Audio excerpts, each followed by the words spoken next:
ഒരു പനിയുടെ കോളൊക്കെ ഉണ്ടായിരുന്നു. അതൊക്കെ മാറി ഒന്ന് കുളിച്ചൊക്കെ സുന്ദരക്കുട്ടപ്പനൊക്കെ ആയിട്ട് എന്നാൽ ഒന്ന് കറങ്ങിയിട്ട് വരാം, ചിറ്റാറൊക്കെ ഒന്ന് പോയിട്ട് വരാമെന്ന് പറഞ്ഞുകൊണ്ട് ഇറങ്ങിയതാണ്. ഇപ്പോഴാണ് വണ്ടി ഒന്ന് എടുക്കുന്നത്. ഇന്നലെ പുതച്ചു മൂടി വെച്ചത് ഭയങ്കര പൂച്ചയുടെ ശീലമാണ്. ഈ സീറ്റൊക്കെ അങ്ങ് ആദ്യം കയറി വെച്ചേക്കുക. ഒരു വല്ലാത്തൊരു, നിങ്ങൾക്ക് എന്താ സുഖേടെന്ന് എനിക്ക് ഇതുവരെ മനസ്സിലായിട്ടില്ല. നിങ്ങൾക്കും ഇങ്ങനെയൊക്കെ പറ്റിയിട്ടുണ്ടെങ്കിൽ ഒന്ന് കമൻറ്റ് ചെയ്തേക്കണേ. ഇതിൻ്റെ കുഴപ്പമാണ് മനസ്സിലായിട്ടില്ല. അതും പോയിട്ട് വരാം. അപ്പോൾ നമ്മൾ ചിറ്റാറിലോട്ട് പോവാണ്. ബാക്കി വിശേഷങ്ങൾ നമുക്ക് പോയിട്ട് പറയാം അല്ലേ. അപ്പം അങ്ങനെ ചിറ്റാർ വന്നിട്ടുണ്ട് കേട്ടോ. എന്തൊന്നും ഭയങ്കര ഞായറാഴ്ച ആയതുകൊണ്ട് വളരെ ശൂന്യതയായിട്ട് കാണുന്നു ചിറ്റാറൊക്കെ. കുഴപ്പമില്ല.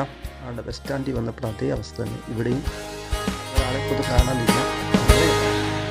തിരക്ക് കാണാനുണ്ട് കേട്ടോ. അതുകൊണ്ട് വിജനമായ വഴികൾ കണ്ട അങ്ങോട്ട് പോകണം. എന്തായാലും പനിയായതുകൊണ്ട് വൈകിട്ട് എന്തായാലും ബണ്ണും എല്ലാം കഴിക്കാമെന്ന് വെച്ചിട്ടുണ്ട്. ഇതെന്താ ബണ്ണാണോ? ഇതിൻ്റെ പേരൊന്നും എനിക്ക് മനസ്സിലാകുന്നില്ല. എന്തായാലും ഇതായിരിക്കും ഇന്നത്തെ എൻ്റെ വൈകിട്ടത്തെ താഴം. അപ്പോൾ തിരിച്ച് വീട്ടിലെത്തിയിട്ടുണ്ട്. അടുത്ത വീട്ടിൽ